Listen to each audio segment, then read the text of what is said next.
Hi, I'm Mackenzie O'Brien. And I'm Ashley Spleer from Herscher High School. And you're watching News at Noon.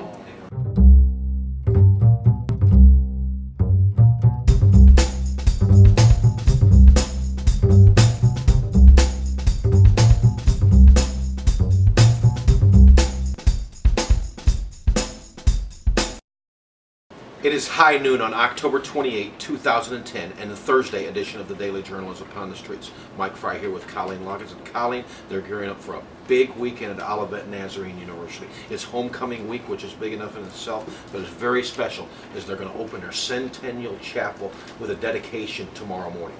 And I know they also have events going on for the entire weekend, so I think the area is going to be crowded with a lot of out-of-town visitors. The hotels will be full and the out-of-state license plates will be all over the roads. Quite exciting. That chapel, quickly, the largest building in Kankakee County, it's going to be a real gem.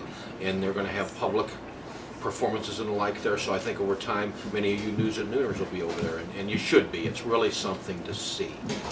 Colleen, what kind of dining do you prefer? The fine dining with the white tablecloth or other types of dining?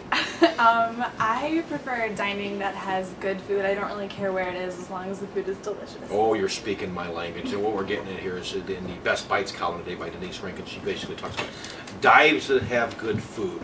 And now you're talking my language, because you know what? What? For half my meals, these are the utensils right there, okay? I like a big old burrito or some pizza or some fried chicken. That's the way I like to eat. So I like to eat dives.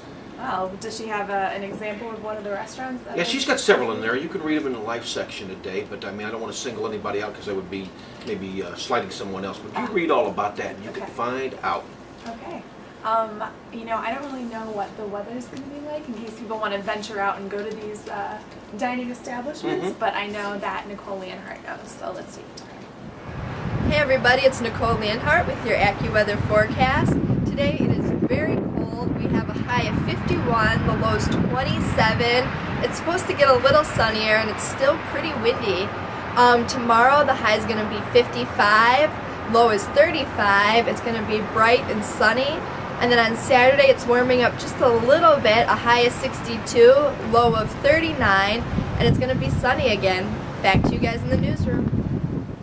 Mike, we're back, and as you know, it's Thursday, which means it's Mike's Mailbag Day, and we actually have a question from Kendall L. from Cincinnati. Cincinnati? Wow. From Cincinnati, a woman dear to my heart. Okay. She wants to know if you could go back to any decade, what decade would you go back to? Very interesting question. I like to study my history, so the Civil War era fascinates me, the era of the Prohibition and the Great Depression I'm intrigued by, definitely the World War II era, but it's got to be a decade that I know. So let's go back to the decade I spent my formative years in, the 1970s, the greatest decade ever, the greatest music when Led Zeppelin, the Rolling Stones, Aerosmith, the Eagles ruled the universe. Okay. The best movies were made there. Let's take The Godfather, for instance. It was just a glorious time. So if I could go back in time, if I could do that Marty McFly thing, is that his name? Yes. And get in that time capsule, zoom, back to the 70s, baby. How old would you be? Would you be a teen like you were in the 70s? That's an interesting question. I certainly enjoyed that, can't you tell? But I might go a little higher. Let's say about 25 years old in 1975, okay? I think I could have had a real good time. And you could rent a car, unless that law was much later, I don't know. Okay. I know one thing, I couldn't use a cell phone then, and maybe that was maybe that's another reason it was a better era. Okay, well that'll do it for the news at noon today. You can subscribe to the Daily Journal by calling 815-937-3322. You can also pick it up at the newsstands, and so until tomorrow, stay informed and go eat with your phalanges. These two. Phalanges. Oh wow, haven't heard that in a long time. Thought I'd bring a little class to the news.